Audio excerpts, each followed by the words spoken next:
Welcome to Dark Seduction Stories, where dangerous love, powerful obsessions, and romance that changes everything. Drop your location in the comments, and let's dive into tonight's tale. The rain hadn't stopped in 3 days. Rowan Chen pressed her forehead against the passenger window of the hired car, watching the Olympic Peninsula rainforest blur past in shades of green so dark they were nearly black. Moss consumed everything here: trees, fallen logs, even the rocks seemed to breathe with it. The driver, a taciturn man named Bill, who'd picked her up in Port Angeles, hadn't spoken since they'd left the main highway 20 minutes ago. How much further? Rowan asked, though she already knew. She'd studied the maps obsessively. Another 12 miles into the interior, where the roads became suggestions and cell service became a memory. Ashford Place is just up ahead, Bill said. His knuckles were white on the steering wheel. You sure you want me to leave you there? I'm sure. No offense, miss, but people don't usually go to the Ashford Museum. Not anymore. His jaw worked for a moment, as if chewing on words he wasn't sure he should swallow or spit out. Place has a reputation. Mr. Ashford, he's particular about his visitors. Very particular. And folks who go up there sometimes, well, they come back different. Changed. A familiar coldness settled in Rowan's chest. The same ice that had lived there for 2 years. Ever since Maya disappeared. Her sister had been different too. Obsessed with her work, distant, feverish with some private purpose she wouldn't share. And then one day, she was simply gone. No body, no trace. Just an empty apartment and a half-packed hiking bag that suggested she'd walked into the wilderness and never walked out. The police had called it a voluntary missing person case. They'd stopped searching after 3 months. Rowan had never stopped. The trees opened suddenly, and there it was, the Ashford Museum of Natural History. The mansion rose from the forest like something that had grown there rather than been built, its dark wood and stone facades slick with rain. Victorian Gothic architecture spiraled upward in towers and widows' walks, all of it crowned with oxidized copper trim, gone green with age. Gargoyles perched at the corners of the roof, their mouths open in silent screams or laughter. Rowan couldn't tell which. It was beautiful in the way that carnivorous plants were beautiful. Alluring. Dangerous. Bill pulled up the circular gravel drive and stopped at the base of wide stone steps leading to massive double doors. He didn't turn off the engine. You've got my number if you need a ride back, he said. Though I can't promise cell service will work out here. Rowan gathered her camera bag and weathered backpack, feeling the familiar weight of her equipment like old friends. Her Nikon D850 had been with her through 5 continents and more dangerous situations than she cared to count. Photographing a private taxidermy collection should have felt safe by comparison.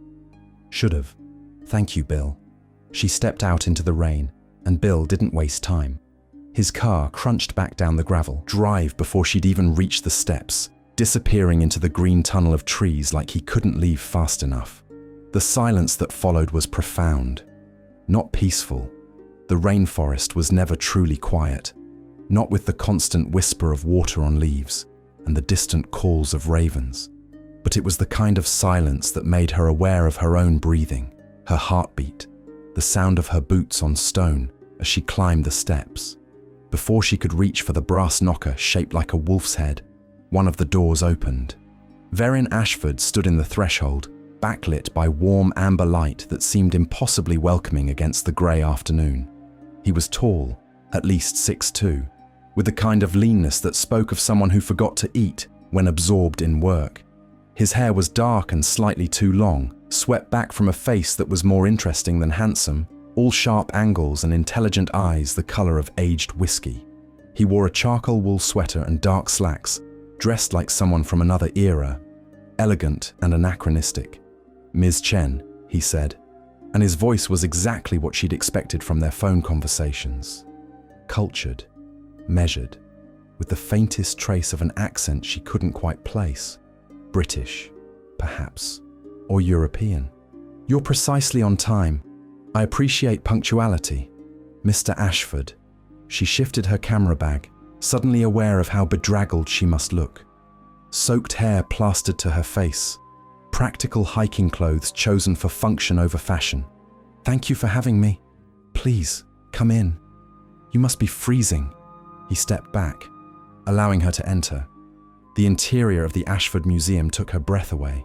The entrance hall soared 3 stories high, with a grand staircase of dark wood splitting into 2 curved arms that led to upper galleries. Everywhere she looked, there were specimens. Birds in flight suspended from the ceiling by invisible wires. A massive elk standing sentinel beside the stairs. Glass cases filled with butterflies and beetles arranged in intricate geometric patterns. The lighting was subtle and warm, designed to showcase each piece without overwhelming. But it was the eyes that struck her most. Every animal seemed to be watching her, their glass eyes catching the light with an unsettling vitality. They looked alive. No, not alive. Something else. Preserved in a moment of perfect awareness, caught between life and death in a way that made her skin prickle. Remarkable, she breathed. Thank you. Verin closed the door behind her, and the sound of rain became muffled, distant. Most people find it disturbing. You're not most people, are you, Miss Chen? She turned to find him watching her with an intensity that made her want to step back and lean closer simultaneously. I've spent years photographing death, Mr. Ashford.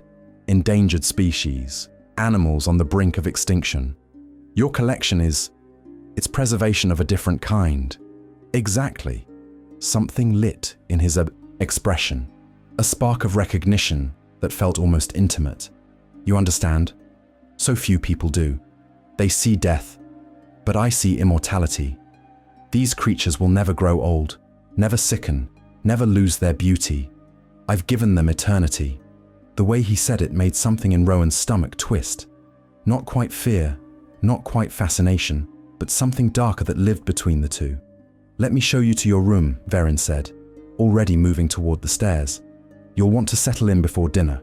We'll discuss the project in detail tonight, if you're not too tired from your journey. Rowan followed him up the curved staircase, her boots silent on the Persian runner that muffled their footsteps. The walls were lined with paintings, mostly portraits of stern-looking people from various centuries, all with the same sharp features and unsettling intensity she'd seen in Verin. The Ashford family, presumably. Old money and older secrets. You live here alone? She asked. With my work, I'm never truly alone. He glanced back at her, a small smile playing at the corners of his mouth. But yes, no staff live on the premises. A woman from town comes twice a week to clean and deliver supplies, but otherwise, I prefer solitude. It's necessary for the kind of work I do. They reached the second floor and he led her down a hallway lined with more glass cases.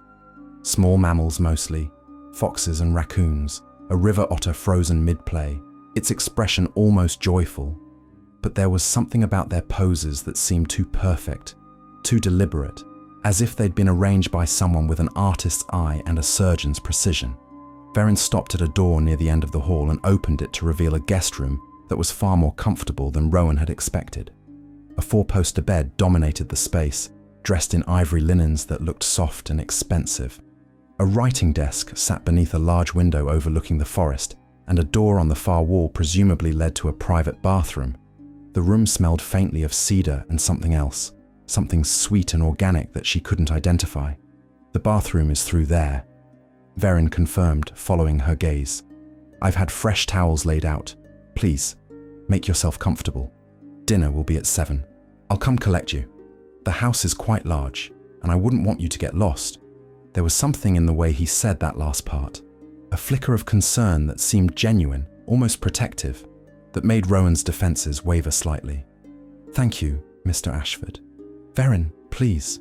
He lingered in the doorway, those amber eyes studying her with an attention that felt almost physical. I have a feeling we're going to be working very closely together, Ms. Chen. Formality seems unnecessary. Rowan, she offered, and was rewarded with a smile that transformed his severe face into something genuinely warm. Rowan. He said her name like he was tasting it, rolling it over his tongue to test its flavor. Welsh origin. The tree of protection and vision, fitting for a photographer. Before she could respond, he stepped back into the hallway. Rest well, Rowan. I'll see you at 7. The door closed with a soft click, and she was alone. Rowan stood motionless for a long moment, listening to the sound of Verin's footsteps receding down the hallway. Then she moved to the window and looked out at the darkening forest. The rain had intensified, turning the trees into wavering shadows. Somewhere out there, Maya had disappeared. And somewhere in this house, Rowan was certain, were answers. She pulled out her phone, no service, as expected, and opened the Notes app, where she'd been keeping track of her investigation. Maya's last known location had been the town of Forks, 40 miles from here. She'd been working on a project about the local ecosystem, photographing endangered species in the Olympic Peninsula. Several of her final Instagram posts had featured taxidermied animals, birds mostly, with captions about perfect preservation and capturing the eternal moment, the same phrases Verin had used. It had taken Rowan 8 months to make the connection, another 6 to track down the source of those taxidermied specimens to the Ashford Museum, and another 4 to convince Verin to let her photograph his collection for what she'd pitched as a coffee table book about the art of taxidermy. He didn't know she was looking for her sister. He couldn't know. Rowan unpacked her camera equipment methodically, checking each lens and battery with the practiced efficiency of someone for whom photography was both livelihood and lifeline. The familiar ritual calmed her, grounded her in purpose. She'd photograph his collection. She'd search the house. She'd find out what happened to Maya, and if Verin Ashford had anything to do with her sister's disappearance, she'd make sure he paid for it. The bathroom was exactly as luxurious as the bedroom suggested. A clawfoot tub, heated floors, toiletries that smelled of verbena and cedar. Rowan took a long shower, letting the hot water unknot the tension in her shoulders from the long journey. By the time she'd dried off and dressed in clean clothes, dark jeans, and a forest green sweater that Maya had once said brought out the amber flecks in her brown eyes, it was 7:15. She stood before the mirror, studying her reflection with the same critical eye she used when composing photographs. She looked tired. 2 years of searching had carved shadows under her eyes and sharpened her cheekbones.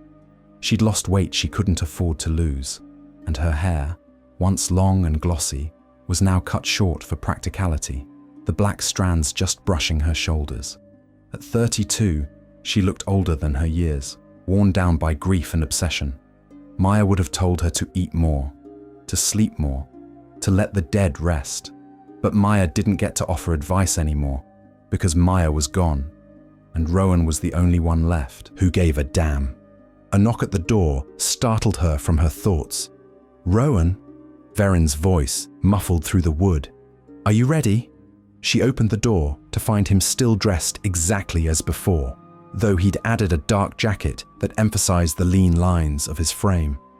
Up close, she could see faint scars on his hands, the kind that came from careful work with sharp tools, small nicks and lines that told the story of decades spent in precise craft. "You clean up nicely," he said, and there was something in his gaze that made her suddenly very aware of the way her sweater clung to her frame. "So do you." The words came out more flirtatious than she'd intended, and she cursed herself internally. This wasn't a date, this was reconnaissance, but Verin smiled like he knew exactly what she was thinking and found it charming anyway. "Come, I hope you like venison. I prepared something special for your first night." He offered his arm, an old-fashioned gesture that should have seemed ridiculous, but somehow didn't. After a moment's hesitation, Rowan took it, letting him guide her back down the hallway and toward the stairs. "You cook?" she asked. "One develops many skills living alone in the wilderness."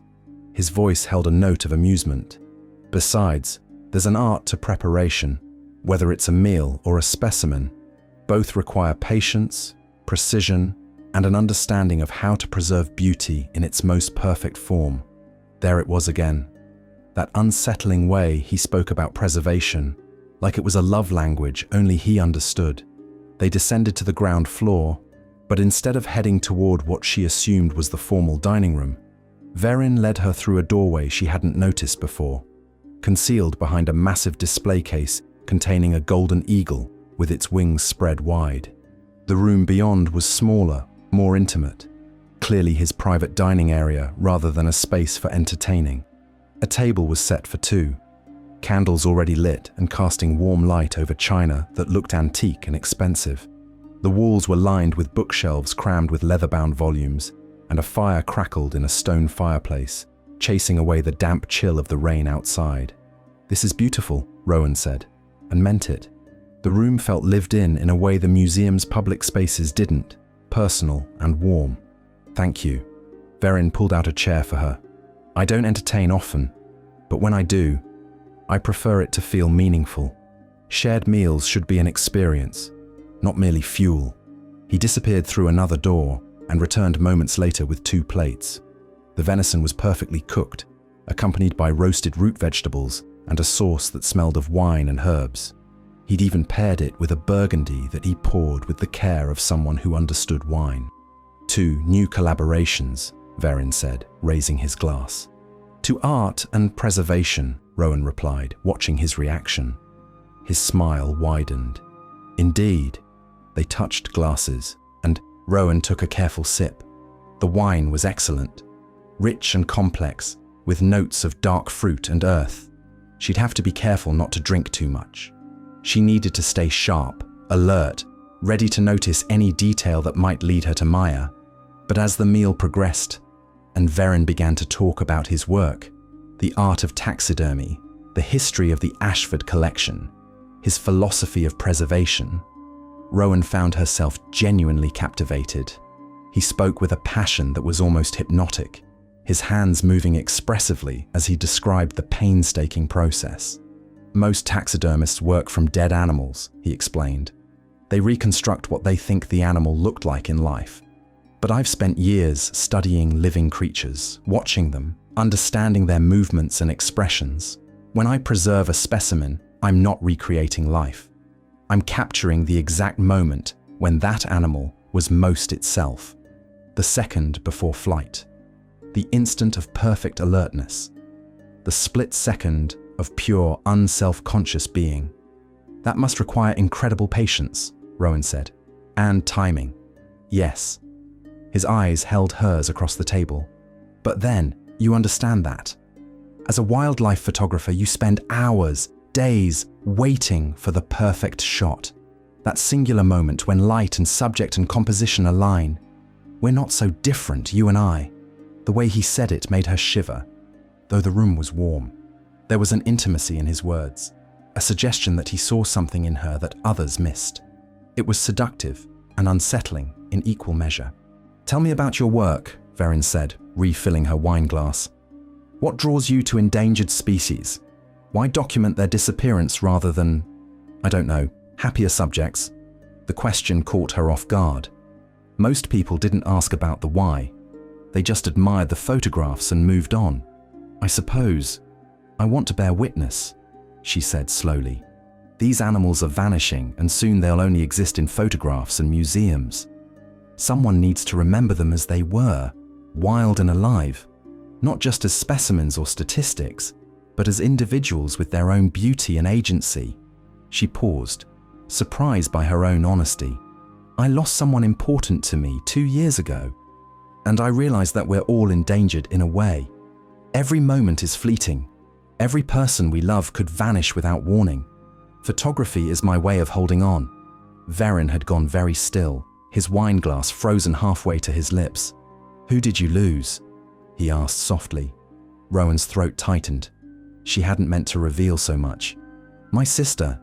She disappeared while photographing wildlife in this area, actually. The Olympic Peninsula." Something flickered across Verin's face. Too quick to read, but there nonetheless. Concern. Recognition. "I'm deeply sorry for your loss," he said. "The wilderness here can be unforgiving. Beautiful but dangerous. People underestimate how easy it is to lose oneself in these forests." "She was experienced," Rowan said, hearing the defensive edge in her voice. "She wouldn't have just gotten lost." "Of course not." Verin reached across the table, his fingers brushing hers in a gesture of comfort that felt simultaneously appropriate and far too intimate. "Forgive me. I didn't mean to imply carelessness, only that the forest takes what it wants, regardless of preparation or skill. I've lived here my entire life, and I still find it unpredictable." His hand lingered on hers for a moment longer than necessary, before withdrawing, and Rowan felt the absence of his touch like a physical thing. She needed to be careful. Verin was charming, intelligent, and far too perceptive. If she wasn't cautious, she'd reveal her true purpose here before she'd learned anything useful.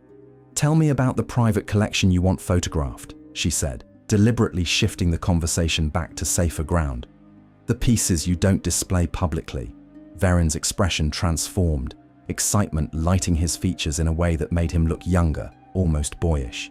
"Ah, yes. My masterworks. The specimens I've preserved at their absolute peak.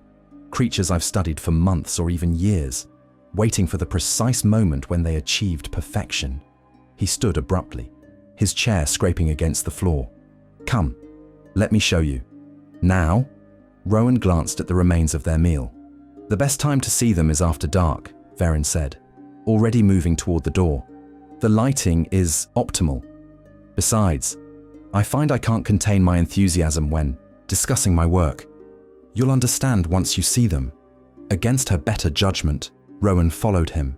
They moved through the museum's public galleries, passing the familiar specimens she'd seen upon arrival.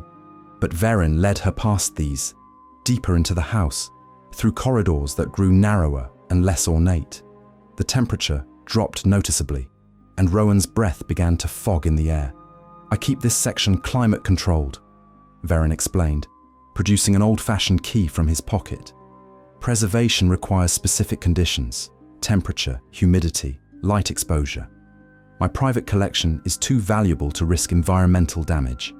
He unlocked a heavy wooden door reinforced with iron brackets, and it swung open with a groan that echoed down the corridor. Beyond lay a gallery unlike anything in the public museum. The room was circular, with a domed ceiling painted midnight blue and studded with what looked like stars. Fiber optics, Rowan realized, creating the illusion of a night sky.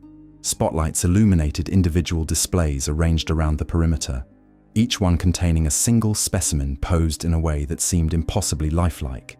A red fox mid-leap, its body suspended as if frozen in time, every muscle tensed with the effort of the jump. A great horned owl with wings spread wide, talons extended, its yellow eyes seeming to track her movement across the room. A black bear rearing up on its hind legs, mouth open in a roar that she could almost hear. A cougar crouched low, haunches coiled, ready to spring.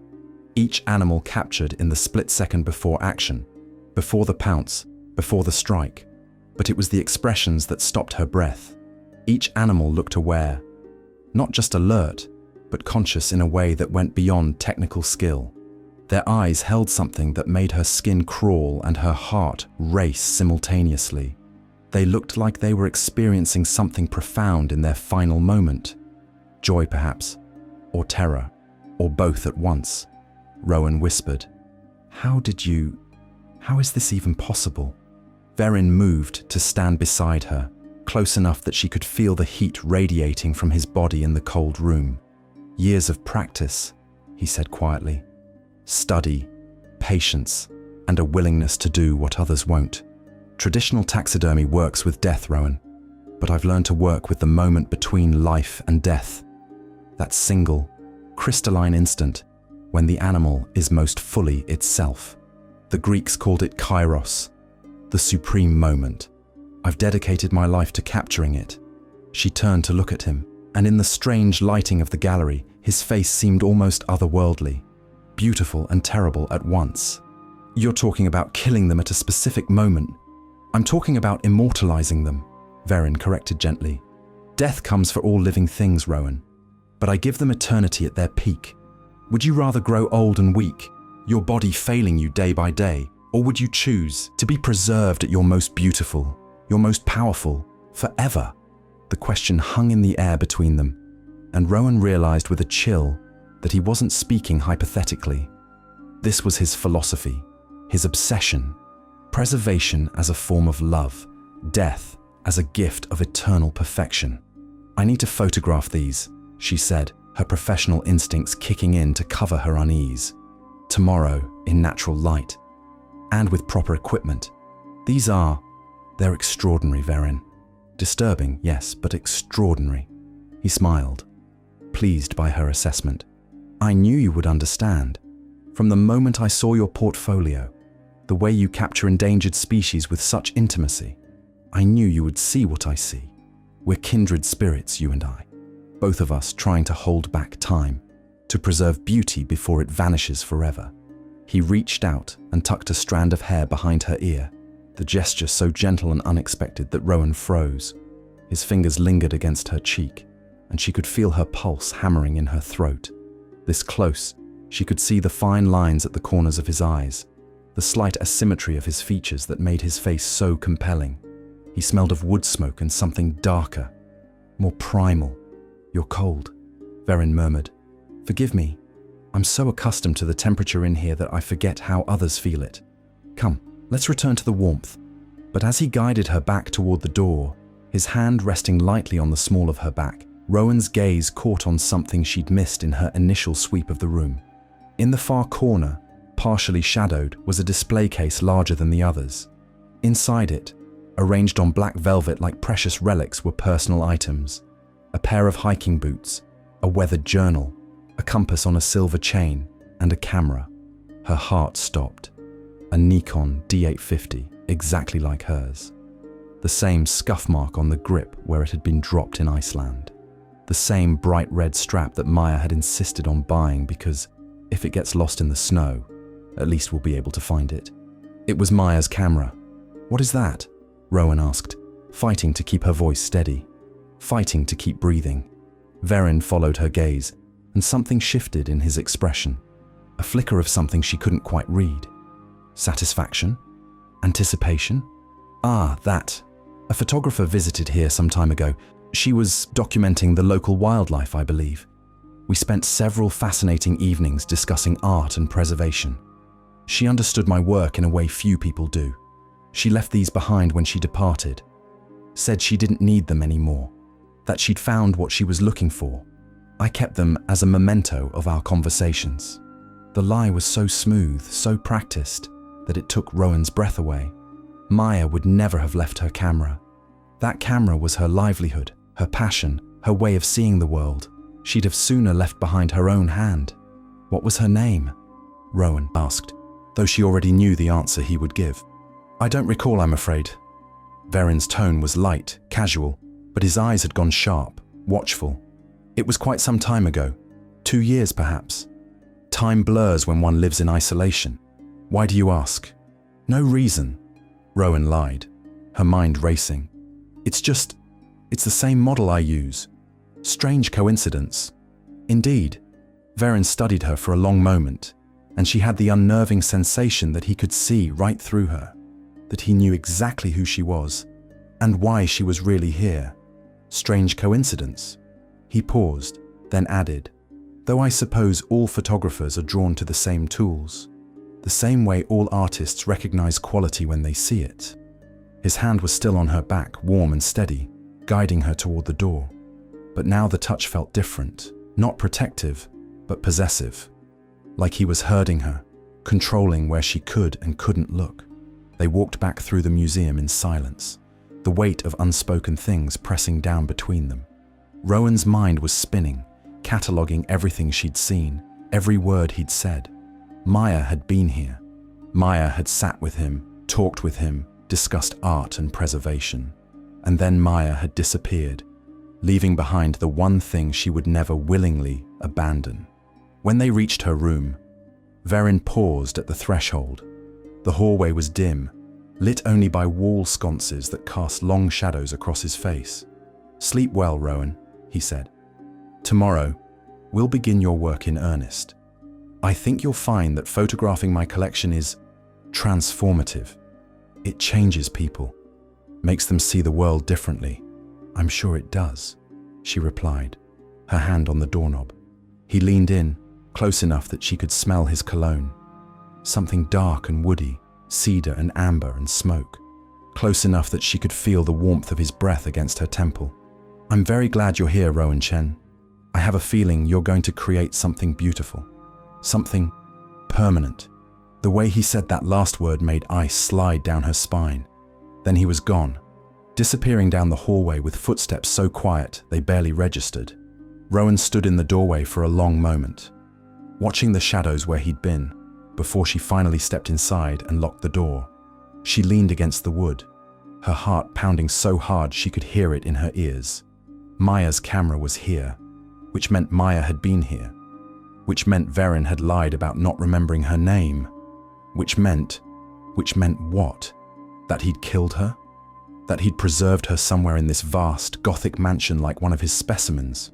The thought was so horrible that Rowan's stomach turned, bile rising in her throat.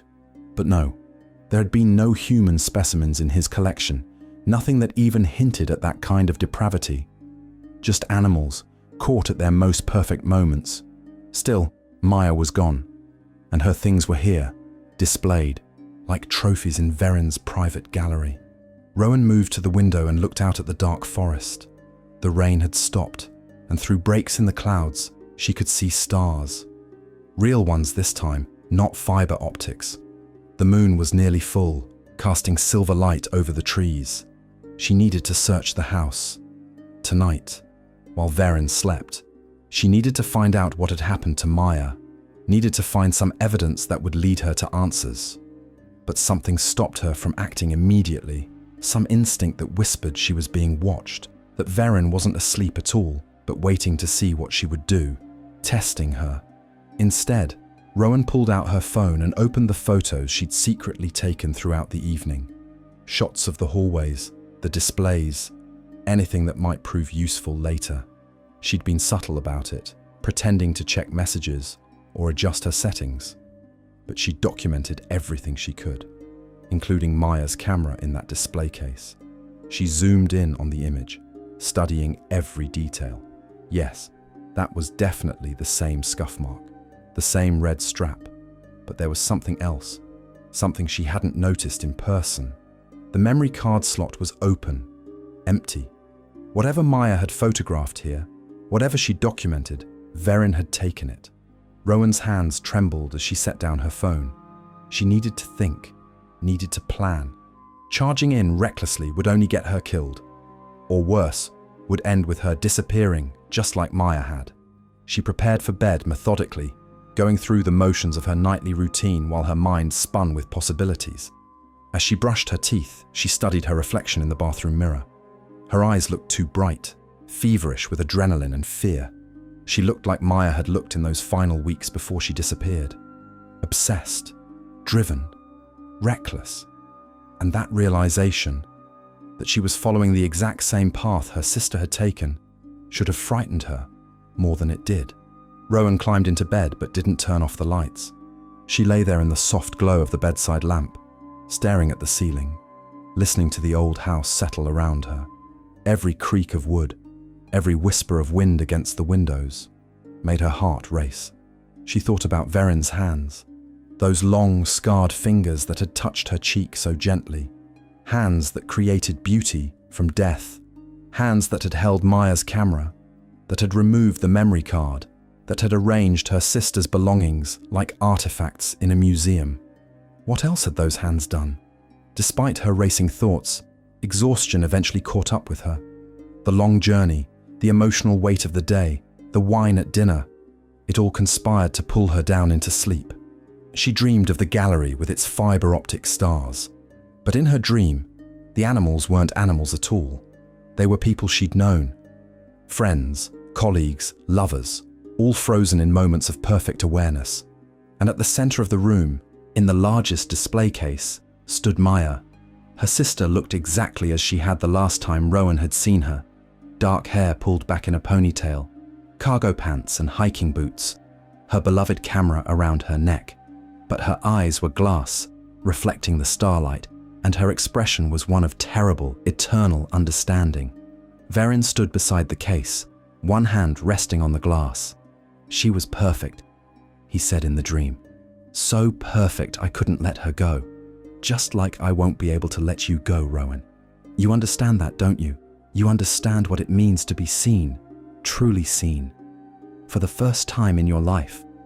Rowan woke with a gasp, her heart hammering. The room was dark. She must have turned off the lamp in her sleep, and for a disorienting moment, she couldn't remember where she was. Then it all came rushing back. the Ashford Museum, Verin's private collection, Maya's camera. Pale morning light filtered through the curtains. She'd slept longer than she'd intended. Rowan checked her phone, 8:30. No messages, of course, no signal, but her battery was still good, and the photos she'd taken last night were still there, proof that she hadn't imagined any of it. A soft knock at the door made her freeze. "Rowan." Verin's voice, warm and cultured as always. "I've prepared breakfast. Join me when you're ready. There's no rush. I know artists need their time to prepare mentally for their work." She heard his footsteps retreat down the hallway, and only then did she breathe again. Rowan dressed quickly in layers. Thermal leggings under her jeans, a tank top under her sweater. The house was cold, and she had a feeling she'd be spending a lot of time in that climate-controlled gallery today. She gathered her camera equipment, checking each piece with practiced efficiency. The familiar weight of the camera in her hands steadied her, reminded her why she was here. For Maya. Always for Maya. She found Verin in a sunroom she hadn't seen before, a glass-walled space filled with morning light and the scent of coffee and fresh bread. He stood at a sideboard, arranging food on delicate china plates, scrambled eggs, bacon, sliced fruit, toast with what looked like homemade jam. He'd changed into different clothes, dark jeans and a cream cable-knit sweater that softened his sharp edges, made him look almost domestic. "Good morning," he said, turning to smile at her. "I hope you slept well." The house can be unsettling to newcomers, all the creaks and groans of old wood. "I slept fine," Rowan lied, accepting the plate he offered. "Thank you for this. You didn't have to go to so much trouble." "It's no trouble at all." Verin gestured to a small table set for two beside the windows. "I enjoy cooking. It's another form of transformation, really. Taking raw ingredients and creating something nourishing, something that sustains life rather than preserves death." He paused, pouring coffee into delicate cups. "Balance is important, don't you think? One can't spend all one's time with the dead." They sat across from each other, and Rowan forced herself to eat despite her lack of appetite. The food was excellent, perfectly seasoned, cooked with care, but it tasted like ash in her mouth.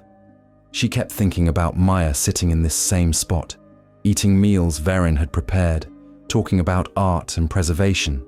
Had her sister felt safe here? Had she trusted him? Or had she sensed the danger too late? "I thought we could start with natural light photography this morning," Verin said, seemingly unaware of her internal turmoil. "The gallery has skylights I can uncover. They're usually kept shuttered to protect the specimens. But for your work, I'll make an exception. The morning sun should give you some beautiful angles." "That sounds perfect," Rowan said. "I'll need to take my time with each piece. Study the light, find the right composition, if that's all right with you. Take all the time you need." Verin's gaze was warm, almost tender. "I'm in no rush. In fact, I'm looking forward to watching you work. There's something intimate about observing an artist in their element, don't you think? Seeing how they see the world." The way he said intimate made her skin prickle. "You're welcome to observe," she said carefully. "Though I should warn you, I tend to get very focused. I might not be the best company." "I don't need conversation." His smile was slight, enigmatic. "Just the pleasure of your presence." They finished breakfast in relative silence, and then Verin led her back through the house to the private gallery. In daylight, with the skylights uncovered, the space looked different. Less theatrical, more clinical. The fiber optic stars were invisible now, and the specimens seemed somehow more vulnerable in the honest morning light. Rowan set up her equipment with practiced efficiency, adjusting tripods and checking light meters. She was aware of Verin watching her every move, but she forced herself to focus on the work. This was her element, her expertise. Behind the camera, she was in control. She started with the red fox, circling it slowly, studying how the light caught the russet fur, the impossible tension in its suspended leap. Through her lens, she could see the individual hairs, the delicate structure of its paws, the way its eyes, those terrible, knowing eyes, seemed to follow her. "Tell me what you see," Verin said softly from behind her. Rowan lowered her camera. "I see perfection, I suppose, but also loss." This animal will never complete its leap, never feel the ground beneath its paws again. You've frozen it in a moment of potential that will never be realized. But isn't that the point? Verin moved closer until he was standing just behind her shoulder. Potential is more beautiful than completion. The moment before the kiss is more charged than the kiss itself. The anticipation of joy is often sweeter than joy realized. I've given this fox eternal anticipation, eternal possibility, or eternal imprisonment, Rowan murmured, raising her camera again to hide her expression. She felt rather than saw his smile. Perhaps. But then, isn't all preservation a form of imprisonment? Your photographs trap moments in time just as surely as my taxidermy does. We're both creating beautiful prisons, Rowan. The only difference is the medium. The observation unsettled her more than she wanted to admit. She moved to the next specimen, the great horned owl, and lost herself in the technical work of composition and light.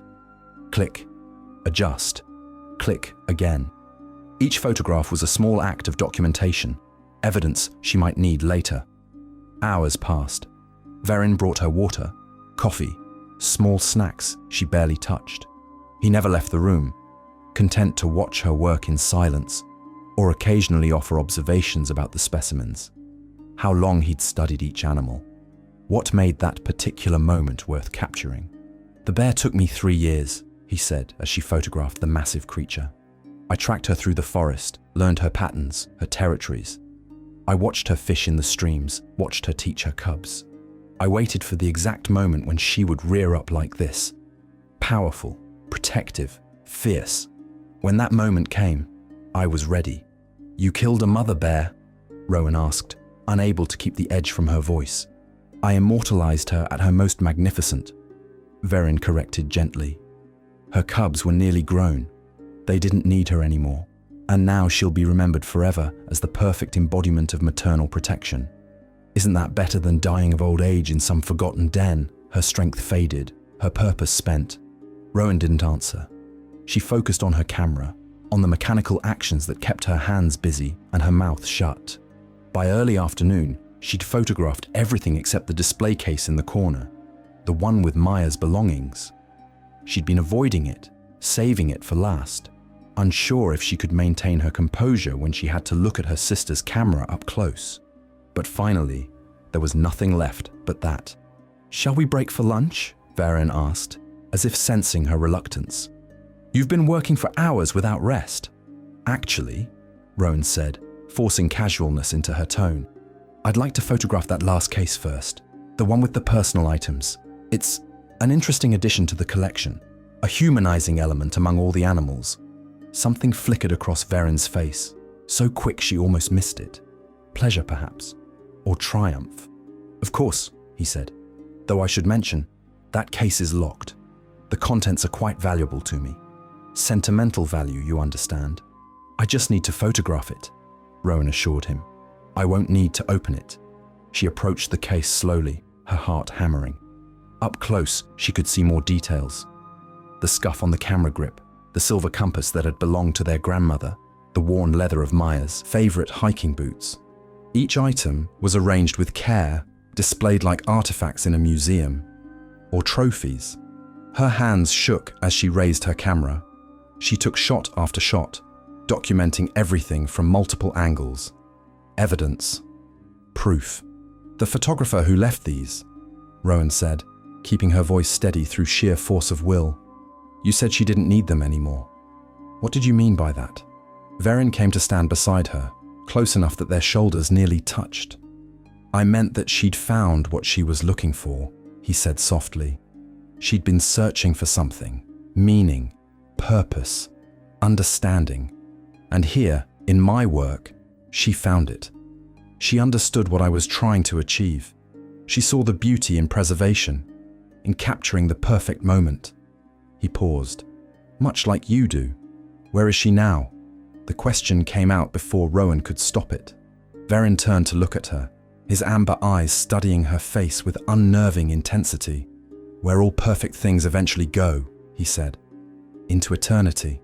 The words hung in the air between them, heavy with implication. Rowan's mouth went dry. "That's a cryptic answer." "Is it?" Verin's smile was slight, enigmatic. I think it's quite clear, actually. But perhaps you're not ready to understand yet. That's all right. Understanding takes time. And we have time, Rowan. All the time in the world. He reached out and gently lowered her camera, his fingers warm against hers. Come. You need to eat and rest. This afternoon, I'd like to show you my workshop, where the real magic happens, where death becomes art. Rowan wanted to refuse, wanted to run from this house and never look back. But she couldn't. Not yet. Not until she knew what had happened to Maya. So she followed him out of the gallery, leaving behind the specimens, with their knowing eyes and Maya's camera in its locked case. And with every step, she felt the house closing around her like a trap, beautiful and terrible and inescapable. Lunch was a quiet affair in the sunroom, though the food, a delicate mushroom soup with fresh bread, tasted like nothing in Rowan's mouth. She forced herself to eat, aware that she needed to keep her strength up, needed to stay sharp. Verin watched her with those amber eyes, seemingly content in the silence, occasionally making small observations about the weather or the forest beyond the windows. "The rain will return tonight," he said, gazing out at the grey sky. "It always does. This place exists in a perpetual state of dampness, everything slowly decaying, returning to the earth. That's why preservation is so important here. Without intervention, beauty simply rots away." After they'd finished, Verin led her deeper into the house than she'd yet been, down a stone staircase that descended into what must have once been the mansion's cellar. The temperature dropped with each step, and the air grew thick with chemical smells. Formaldehyde, borax, something else she couldn't identify that made her eyes water. "My workshop," Verin announced, unlocking a heavy metal door. "The heart of everything I do." The space beyond was larger than Rowan had expected. A vast, underground room with vaulted ceilings and bright fluorescent lights that banished every shadow. Stainless steel tables lined the walls, each one covered with tools she recognized from her research into taxidermy. Scalpels and forceps, needles and thread, wire forms and glass eyes arranged by size and color. Cabinets held chemicals in labeled bottles, and a large freezer hummed against the far wall. But it was the center of the room that caught her attention. A single steel table, larger than the others, with drain holes and adjustable lights suspended above it. The kind of table where death was transformed into art. "This is where it happens," Verin said softly, moving to the central table and running his hand along its surface with something like affection. "This is where I take something that would decay and rot, something that would be forgotten, and I make it eternal. It's a sacred process, really. A kind of resurrection." Rowan forced herself to move closer, to examine the tools, to document everything with her photographer's eye. "How long does the process take?" she asked, trying to sound professionally curious, rather than horrified. "It depends on the specimen." Verin picked up a scalpel, testing its edge against his thumb. "A small bird might take a few days. Something larger, like the bear, can take weeks. Every hide must be properly treated, every muscle carefully sculpted beneath the skin to recreate the exact posture I want. The eyes must be positioned just right. That's crucial. The eyes are what convey consciousness, awareness. Get them wrong, and you have a dead thing. Get them right, and you have immortality." He set down the scalpel and moved to one of the cabinets, pulling out a drawer filled with glass eyes of various sizes and colors. "I craft these myself," he said, with evident pride. "Each one unique, each one capturing a specific quality of light and awareness. Most taxidermists use mass-produced eyes, but I find them too uniform, too lifeless. True art requires attention to every detail, no matter how small." Rowan picked up one of the glass eyes, studying it in the harsh fluorescent light. It was remarkable. The iris a complex pattern of gold and brown, the pupil deep and seemingly bottomless. It looked disturbingly alive in her palm, as if it might blink at any moment. "Beautiful, isn't it?" Verin's voice was close, too close. He'd moved behind her while she'd been examining the eye, and now she could feel the heat of him at her back.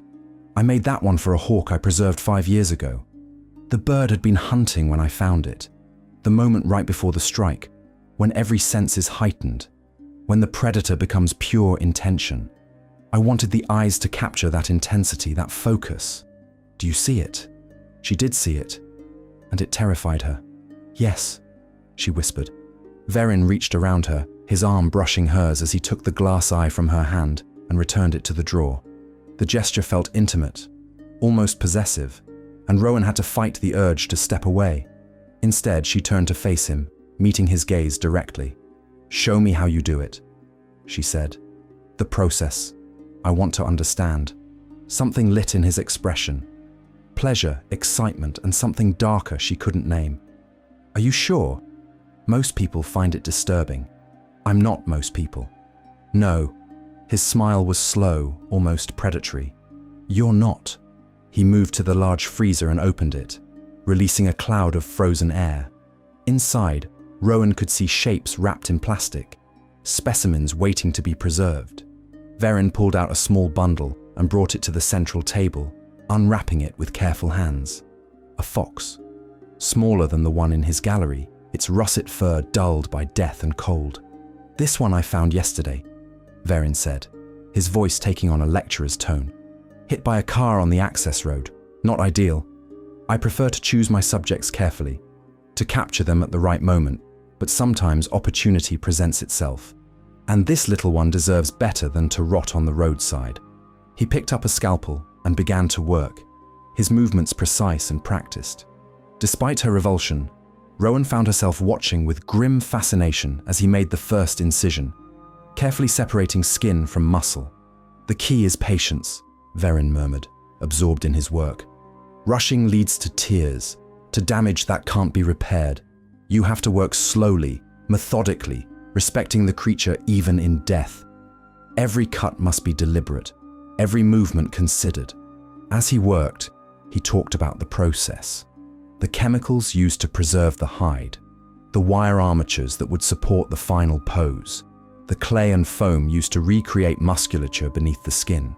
He spoke with the passion of a true artist. And Rowan understood, perhaps for the first time, that he genuinely believed what he did was beautiful, even sacred. That realization made him more dangerous, not less. "Why do you do this?" she asked quietly. "Really? Not the philosophical reasons, the real reason." Verin's hands stilled for a moment. When he looked up at her, his eyes held something raw, almost vulnerable. "Because everything I've ever loved has left me," he said simply. "My mother died when I was 8, my father when I was 16. I watched them decay, watched them diminish, watched death strip away everything that made them who they were, and I swore I would never let that happen again. If I loved something, I would preserve it. I would keep it perfect, exactly as it should be, forever." The confession hung in the air between them, achingly honest. Rowan felt something shift in her chest. Not quite sympathy, but understanding. She knew what it was to lose someone, to feel powerless against death's inevitability. But understanding didn't mean forgiveness. "My sister," Rowan said, the words tumbling out before she could stop them. "The one I told you about. Her name was Maya Chen. Do you remember her now?" Verin's hands went completely still. He set down the scalpel carefully, deliberately, and looked at her with an expression she couldn't read. "Yes," he said finally. "I remember Maya." The admission stole Rowan's breath. "What happened to her?" "She understood," Verin said softly. "Better than anyone I'd ever met, she understood what I was trying to achieve. She spent weeks here, photographing my collection, talking with me about art and mortality and the nature of beauty. She said my work made her see death differently, not as an ending, but as a transformation, a doorway to permanence." "Where is she?"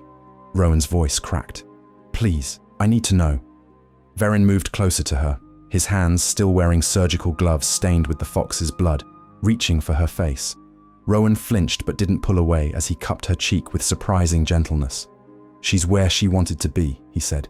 "At peace. Perfect. Exactly as she was in her most beautiful moment. You killed her." It wasn't a question. "I freed her," Verin corrected gently. "She was suffering, Rowan. She told me about the depression, the anxiety, the feeling that she was slowly disappearing into her own mind. She was tired of fighting, tired of the endless cycle of medication and therapy that never quite worked. She wanted peace. And I gave it to her. Rowan's vision blurred with tears. "You're lying." "Am I?" Verin's thumb brushed across her cheekbone, wiping away a tear. "You knew she was struggling. You saw how she'd changed in those final months. Distant, obsessed, like she was searching for something she couldn't name. She found it here, Rowan.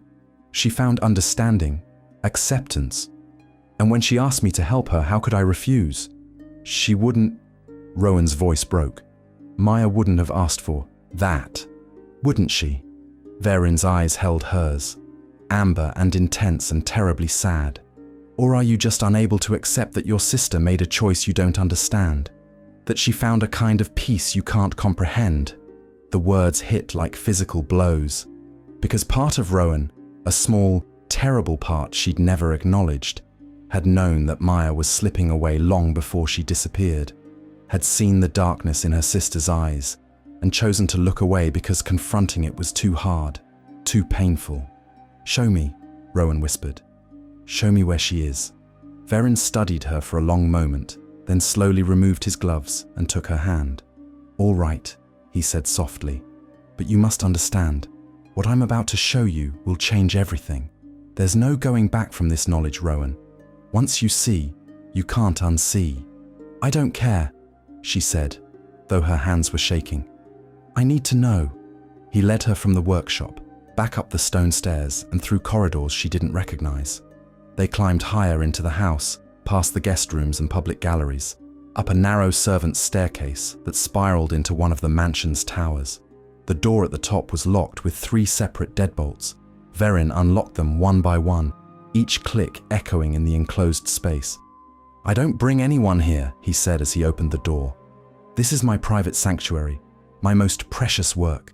The room beyond was circular, the tower's interior converted into a single space with windows on all sides offering panoramic views of the forest. But Rowan barely noticed the view. The room was filled with photographs, not taxidermied specimens, but photographs, hundreds of them, covering every available wall space. All in black and white, all stunningly beautiful, all capturing people in moments of profound emotion. And in the center of the room, in a frame larger than all the others, was Maya. Her sister stood in the forest, rain-soaked and radiant, her face turned toward the camera with an expression of such peace, such transcendent joy, that it took Rowan's breath away. She looked transformed. Not the anxious, haunted woman Rowan remembered from their last conversation, but someone who had found exactly what they'd been searching for. "This was taken the morning she left," Verin said quietly, standing beside Rowan as she stared at her sister's image. "We walked into the forest together. She asked me to photograph her first, to capture her in that moment of decision. Then she walked deeper into the trees, and I never saw her again." Rowan's mind was reeling. "I don't understand. I didn't kill your sister, Rowan." Verin's voice was gentle, patient. "I gave her what she asked for. Understanding, acceptance, and finally, the courage to choose her own ending. She walked into those woods knowing she wouldn't come back. But she went peacefully, beautifully, in a moment of perfect clarity. Isn't that better than a slow decline into despair? Better than the alternative she was heading toward?" "You should have stopped her," Rowan whispered, tears streaming down her face now. "You should have called someone, gotten her help." "I gave her the only help that mattered." Verin turned her to face him, his hands on her shoulders. "I gave her the freedom to choose, and she chose beautifully." Rowan wanted to hate him, wanted to rage and scream and make him pay for his role in Maya's death. But looking at that photograph, at the genuine peace in her sister's expression, she couldn't deny that something had shifted in Maya in her final moments. That whatever darkness had been consuming her had lifted, at least for that instant. "All of these," Verin said, gesturing to the other photographs, "are people who found what they were looking for here. Some stayed only a few days, others, like Maya, weeks or months. But they all left transformed. Some went back to their lives with new perspective. Others, like your sister, chose a different path." He moved to stand behind her, his hands resting lightly on her shoulders, his breath warm against her ear. "The question is, Rowan, what will you choose? Now that you know the truth, will you run back to your life of photographing death and calling it art? Or will you stay here and learn what it truly means to preserve beauty, to capture the eternal moment?" Rowan closed her eyes, feeling the weight of his hands on her shoulders, the heat of his body behind her, the terrible seduction of his words. Part of her wanted to run, to flee this house of beautiful horrors and never look back. But another part, a part that scared her more than anything, wanted to understand, wanted to see what Maya had seen, wanted to feel that peace her sister had found in her final moments. "I need time," she said finally, her voice barely above a whisper, "to process this, to think." "Of course." Verin's hand squeezed her shoulders gently before releasing her. "Take all the time you need. Though I should mention, there's a storm coming tonight. A bad one. The roads will be impassable for days, so you'll have plenty of time to think here with me." The words should have sounded like a threat. Instead, they sounded like a promise. Rowan stood in the tower room, surrounded by photographs of the lost and the transformed, staring at her sister's final moment of peace, and wondered if she was already too far gone to save herself. The storm arrived just after sunset, exactly as Verin had predicted. Rowan sat in her room, listening to the wind howl around the mansion's towers and the rain hammer against the windows like it was trying to break through. She'd spent the afternoon alone, Verin respecting her request for space, though she could feel his presence in the house like a weight, patient and waiting. She tried to call for help on her phone, no signal, as expected. Tried to think through her options rationally, logically, the way she'd been trained to approach difficult situations. But logic kept slipping away, replaced by that photograph of Maya, radiant, peaceful, transformed. Had her sister really chosen to die? Or had Verin manipulated her into it with his seductive philosophy and gentle hands? Rowan didn't know anymore, and that uncertainty was eating her alive. A soft knock at her door made her jump. "Rowan?" Verin's voice, muffled by the wood and the storm.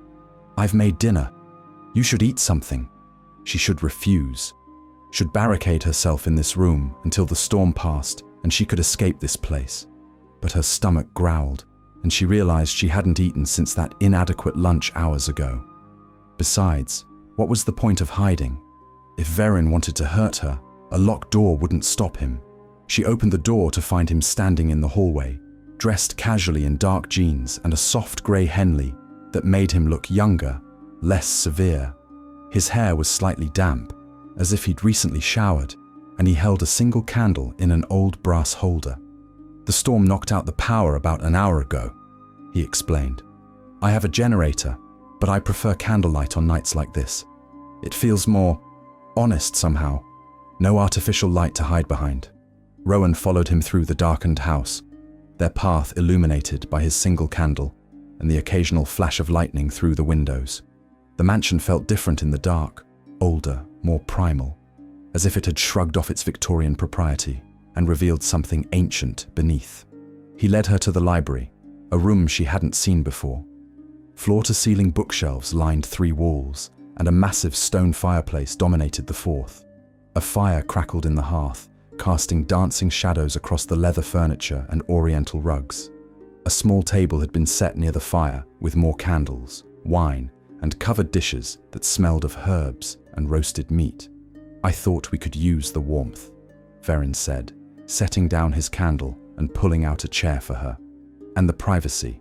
This room has always been my favorite, surrounded by the accumulated wisdom of centuries, insulated from the chaos outside."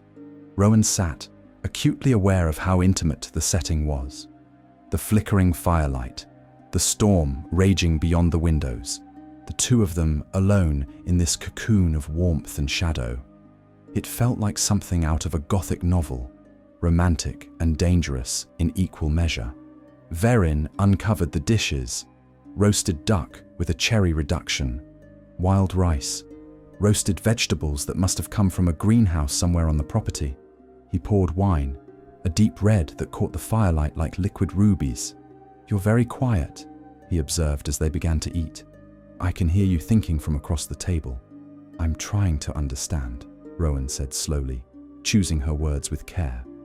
"Trying to reconcile what you've told me with what I thought I knew about Maya." She was struggling, yes, but she was also strong. She'd fought through dark periods before. What made this time different? What made her give up? Verin set down his fork, his expression thoughtful. "She didn't give up, Rowan. She let go. There's a difference. Giving up is defeat. Letting go is acceptance. Maya came here searching for meaning in death, both in her work photographing endangered species and in her own growing despair. She saw my collection and understood something fundamental, that death doesn't have to be an ending. It can be a transformation, a choice to preserve oneself at one's most beautiful rather than slowly diminish. That's just a prettier way of saying suicide," Rowan said, her voice harder than she intended. "Is it?" Verin leaned forward, his amber eyes intense in the firelight. "Or is it the ultimate act of agency?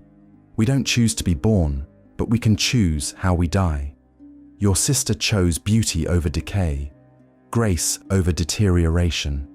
She chose to exit this world on her own terms, in a moment of clarity and peace. Can you honestly say that's worse than what was waiting for her? More medications that didn't work, more therapy sessions that left her feeling emptier, more mornings waking up exhausted by the effort of simply existing?" The words hit too close to home. Rowan remembered Maya's voice on their last phone call. Flat, affectless, like something essential had been drained from her. She'd said she was tired, so tired. And Rowan had told her to rest, to take care of herself. All the useless platitudes people offer when they don't know what else to say. "You manipulated her," Rowan said, but her voice lacked conviction. "I gave her permission," Verin corrected gently. "Permission to stop fighting, permission to choose peace, permission to be honest about what she really wanted. Is that manipulation, or is it kindness?" Rowan's hands trembled as she reached for her wine glass. "I don't know anymore." "You're angry with me," Verin observed. "But I think you're more angry with yourself, for not seeing how much she was suffering, for not being able to save her, for the relief you felt when she disappeared and you no longer had to watch her slowly die inside." "Stop." The word came out choked. "Why?" Verin's voice was soft, almost tender. "Because the truth hurts, or because you recognize yourself in your sister's choice. Because you understand, on some level, why she did what she did." Rowan stood abruptly, her chair scraping against the floor. "You don't know anything about me, don't I?" Verin rose as well, moving around the table toward her with predatory grace. "I know you've spent 2 years searching for your sister instead of living your own life. I know you photograph dying species because you're more comfortable with death than with the messy vulnerability of living. I know you came here looking for answers, but what you really wanted was permission to stop carrying the weight of your guilt. Permission to let Maya go. Permission to admit that you're tired too." He was close now.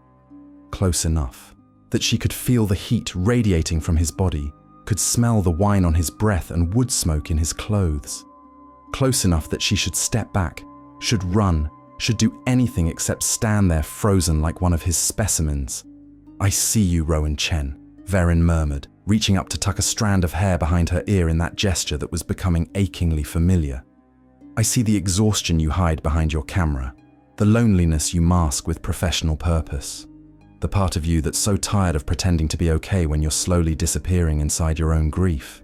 Maya saw me truly, and I saw her, and now I see you." His hand cupped her cheek, and Rowan's breath caught. She should pull away, should reject this dangerous intimacy. It had been so long since anyone had looked at her like this, like she mattered, like she was seen, like she was something more than just the sister of a missing woman. "What do you want from me?" she whispered. "I want you to stay," Verin said simply. "Not forever. I'm not asking you to make your sister's choice, but stay long enough to understand, long enough to see what she saw, long enough to decide for yourself what beauty and preservation really mean." His thumb traced her cheekbone, Stay long enough to let me photograph you, to capture you in your moment of perfect understanding, whatever that might be. And if I say no, then the storm will pass, the roads will clear, and I'll drive you back to town myself." His smile was slight, sad. "I've never kept anyone here against their will, Rowan. That would defeat the entire purpose. True transformation requires choice. True beauty requires consent."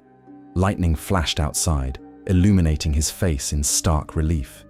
Those sharp angles, those intense eyes, that mouth that was both cruel and tender. He looked like a fallen angel, beautiful and damned, offering her forbidden knowledge at the cost of her innocence. She wanted to taste it. "1 week," Rowan heard herself say. "I'll stay 1 week, to understand, to see what Maya saw. But I'm not making any promises beyond that." Verin's smile transformed his face, making him look genuinely joyful for the first time since she'd met him. "1 week," he agreed. "That's all I ask." Then he leaned in and kissed her, soft and questioning, giving her every opportunity to pull away. But Rowan didn't pull away. Instead, she leaned into it, her hands coming up to grip his shoulders as his arms wrapped around her waist. The kiss deepened, became urgent. 2 years of grief and loneliness and desperate searching pouring out of her into this moment. Verin's hands were in her hair, on her back, pulling her closer, as if he wanted to absorb her into himself. And Rowan let herself drown in the heat and darkness of him. Let herself forget, just for a moment, why kissing him was wrong. When they finally broke apart, both breathing hard, Verin rested his forehead against hers. "Stay with me tonight," he murmured.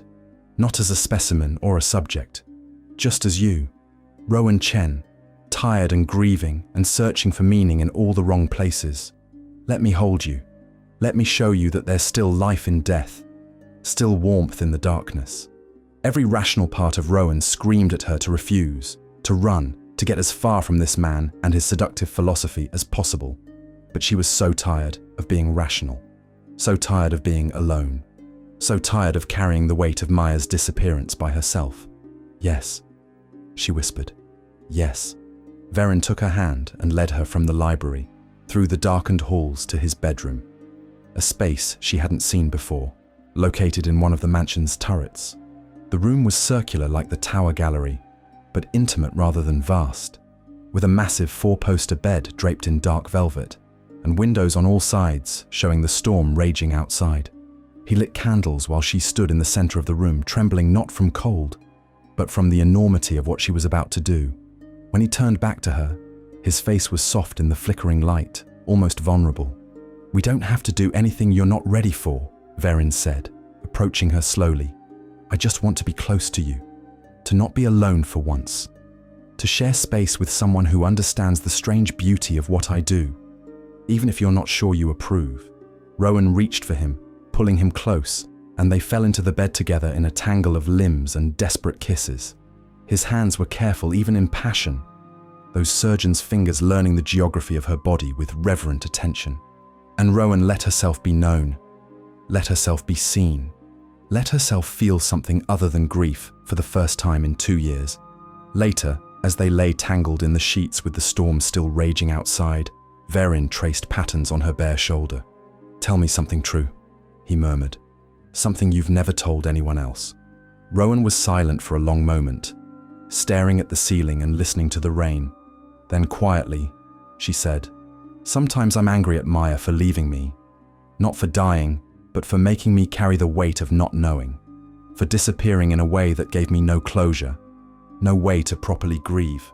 And then I hate myself for being angry, because what kind of sister resents someone for being in so much pain they couldn't go on? The kind who's human," Verin said softly. "The kind who's allowed to have complicated feelings about loss. Maya wouldn't have wanted you to martyr yourself to her memory, Rowan. She would have wanted you to live." "How do you know what she would have wanted?" "Because she told me." Verin shifted to look at her, his expression serious. "In our last conversation, she talked about you, about how she worried that her darkness was infecting you, that you were sacrificing your own life trying to save hers. She said she wanted you to be happy, even if that meant being happy without her. That's part of why she made the choice she did, to free you from the burden of watching her suffer. Tears spilled down Rowan's cheeks, hot and fast. That's not freedom. That's just a different kind of prison. I know. Verin pulled her close, letting her cry against his chest. But maybe, after this week, you'll find a way to unlock that prison. Maybe understanding what happened, truly understanding it, will let you move forward. Let you live the life Maya wanted for you. They fell asleep like that, wrapped around each other as the storm raged on. Two damaged souls seeking comfort in the darkness. And in her dreams, Rowan saw Maya again, not frozen in a display case, but walking into the forest with that expression of peace on her face, turning back once to smile at her sister before disappearing into the trees. When Rowan woke, pale morning light was filtering through the windows. The storm had passed, leaving everything washed clean and impossibly green. Verin was already awake, sitting by the window with a sketchbook, drawing something she couldn't see. "Good morning," he said, without looking up. "I was just sketching you. You looked so peaceful in your sleep, like you'd finally let go of something heavy." Rowan sat up, pulling the sheet around herself. In the daylight, with her body still warm from sleep and sex, she felt exposed in more ways than one. What had she done? She'd slept with the man who'd facilitated her sister's suicide, who'd stood by and watched Maya walk into the woods to die. The week passed in a strange, dreamlike haze. Rowan spent her days photographing Verin's collection, learning the intricacies of his craft, listening to his philosophy of preservation and beauty. Her nights were spent in his bed, their bodies finding a desperate comfort in each other. Two lonely souls clinging to something that felt almost like understanding. She told herself she was still investigating, still searching for the truth about Maya. But the truth was, she was falling under his spell just as her sister had. Verin's attention was intoxicating. The way he looked at her, the way he listened, the way he saw past her carefully constructed defenses to the exhausted, grieving woman beneath. On the fifth day, Verin took her deep into the forest. They hiked for hours through the moss-covered wilderness, following paths only he seemed to know, until they reached a clearing where the trees opened to reveal a small pond surrounded by ancient cedars. "This is where Maya came that last morning," Verin said quietly, his hand warm in hers. She said it was the most beautiful place she'd ever seen, that if she was going to choose an ending, this was where it should be. Rowan's breath caught. The clearing was beautiful, almost supernaturally so, with shafts of sunlight breaking through the canopy and mist rising from the still water. It looked like a place where the veil between worlds was thin, where transitions were possible. "Did you ever find her?" Rowan asked, though part of her didn't want to know the answer. "Her body, I mean." "No." Verin squeezed her hand. "The forest took her, just as she wanted. She walked into those trees and became part of something larger than herself. No preservation necessary. She chose to return to nature instead." Something about that answer nagged at Rowan, some detail that didn't quite fit. But Verin was already pulling her close, kissing her with a tenderness that made her forget her questions. "2 more days," he murmured against her lips. "Then you'll have to decide. Stay or go. Accept what happened to Maya, or spend the rest of your life searching for answers that will never satisfy you." "What if I want to stay?" The words escaped before Rowan could stop them. "Not forever, but longer. What if I'm not ready to go back to my life yet?" Verin's smile was slow, satisfied. "Then stay. Stay as long as you need to. Learn from me. Photograph my work. Let me photograph you in return. We could create something extraordinary together, Rowan. A collaboration that honors both our visions." That night, unable to sleep despite the warmth of Verin's body beside her, Rowan found herself wandering the dark hallways of the mansion. She told herself she was just restless, but her feet carried her toward the tower room, the gallery of photographs where Maya's final image hung. The door was unlocked, as if Verin had known she would come. Rowan slipped inside, using her phone's flashlight to illuminate the walls. In the darkness, the photographs took on a different quality, less peaceful, more haunting. All these people who'd found what they were looking for here, all these beautiful, lost souls. She studied each photograph more carefully now, looking for clues she'd missed before. Most were outdoor shots, people in the forest, by the pond, in clearings much like the one Verin had shown her today. All of them looked peaceful, serene, accepting, but there was something else, something she couldn't quite identify. Rowan moved closer to Maya's photograph, her heart aching at the sight of her sister's face. She looked so at peace, so free of the darkness that had been consuming her. But as Rowan studied the image more closely, she noticed something odd. The background. It wasn't the forest clearing Verin had shown her. It was somewhere else, somewhere with different trees, different light, and in the very edge of the frame, barely visible, was the corner of a building. Not the wilderness at all. Somewhere on the mansion grounds. Rowan's pulse quickened. She moved to examine the other photographs more carefully, zooming in on backgrounds, looking for inconsistencies. And there, in photograph after photograph, were the same tells. The edge of a stone wall, a window reflecting light, the distinctive copper trim of the mansion's architecture. These people hadn't walked into the forest to die. They'd never left the property at all. "You're up late." Rowan spun around to find Verin standing in the doorway, backlit by the hallway light. He was fully dressed despite the hour, as if he'd been waiting for this moment. "I couldn't sleep," she said, trying to keep her voice steady. "I wanted to see Maya again."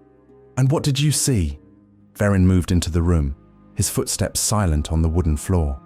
Rowan's mind raced. She could confront him, demand the truth, or she could play along, pretend she hadn't noticed anything. Her photographer's instincts told her to document, to gather evidence, but her survival instinct screamed at her to run. "I saw my sister at peace," Rowan said carefully. "Just like you said."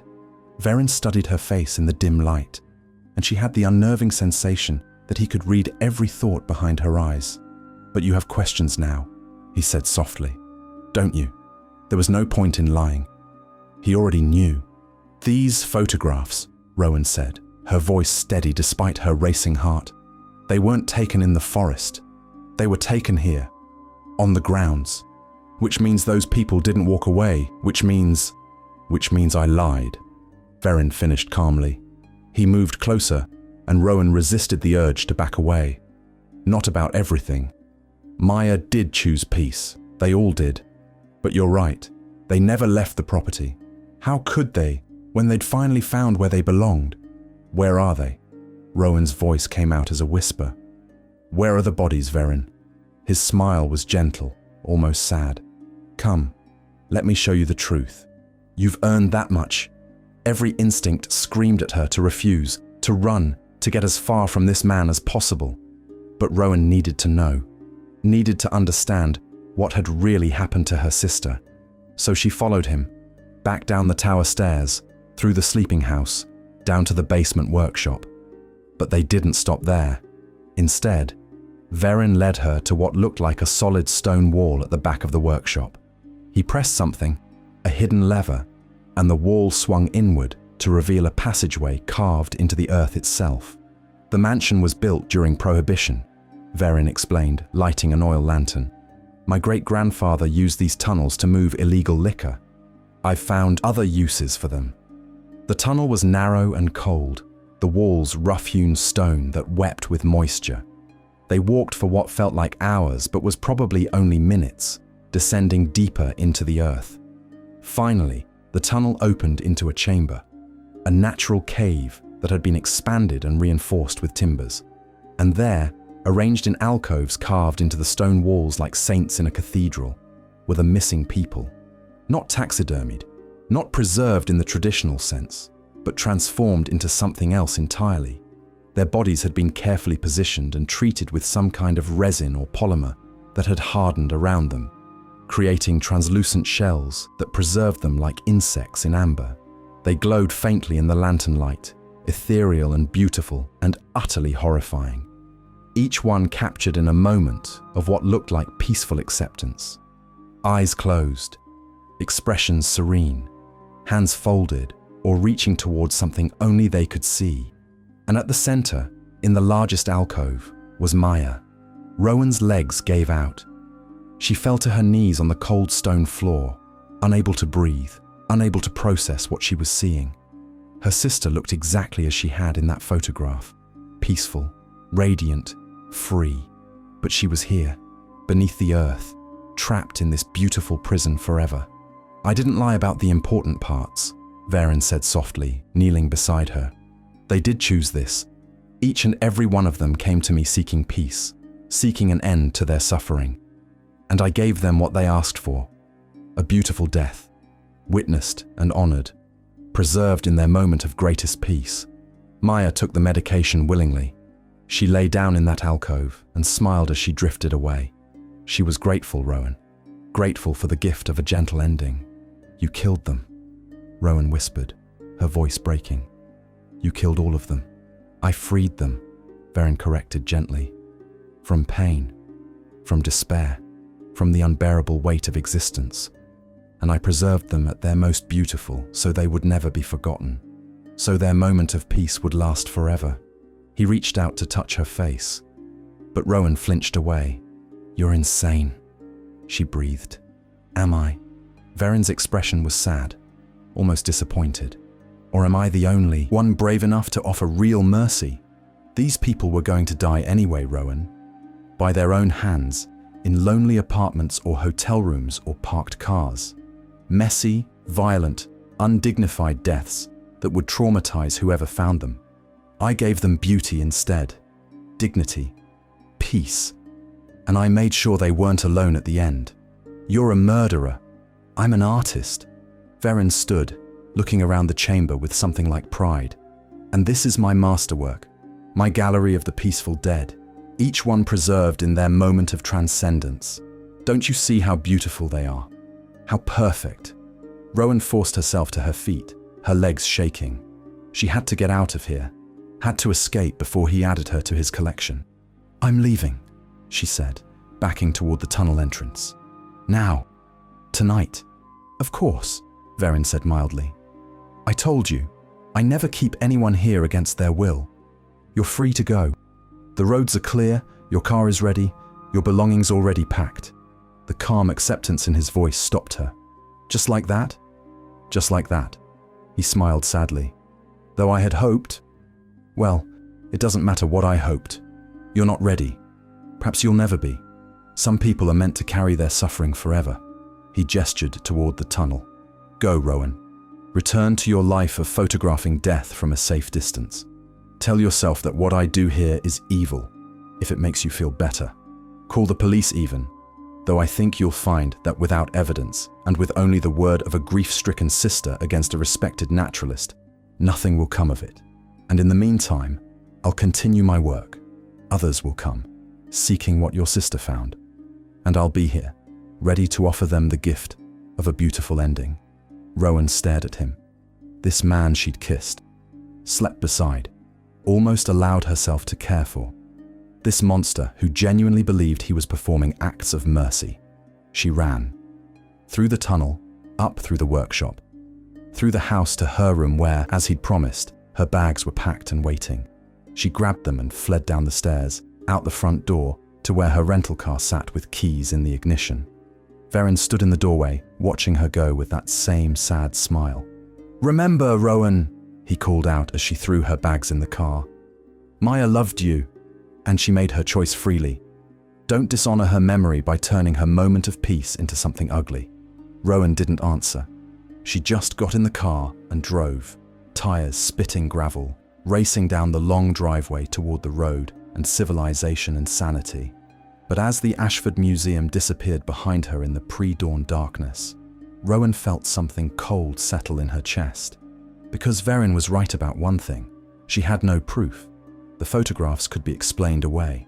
The workshop was just a taxidermist's tools, and the chamber beneath the earth.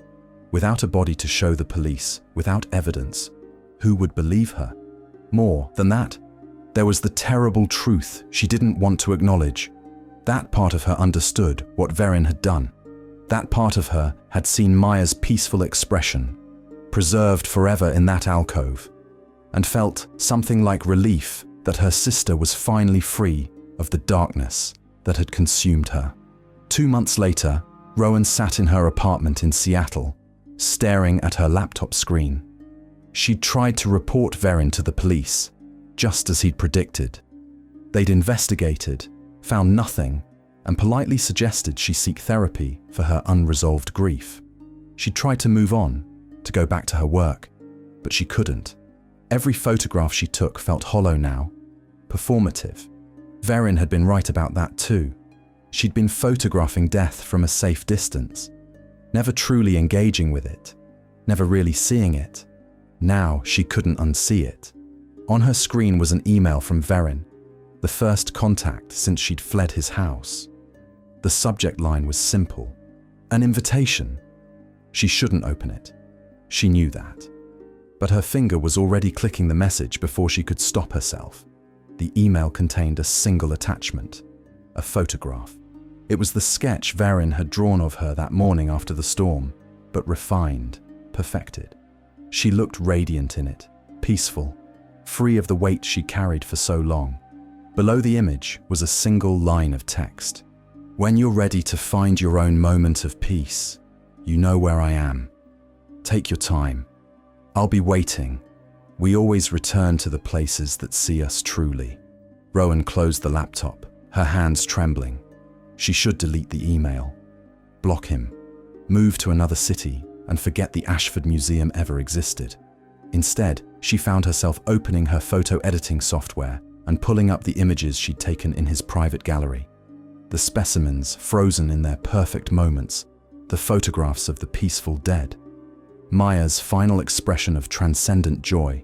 She studied them for hours, unable to look away, feeling something dark and seductive whisper in the back of her mind. What if he was right? What if there was beauty in choosing your own ending? What if Maya had found something Rowan was too afraid to seek? Outside her window, the city lights blazed, millions of people living their lives, carrying their own private sufferings, pretending everything was fine. And Rowan sat in the darkness, staring at images of the dead, and wondered if she was already one of them, just going through the motions of living while slowly dying inside. Her phone buzzed, a text from an unknown number, though she knew immediately who it was from.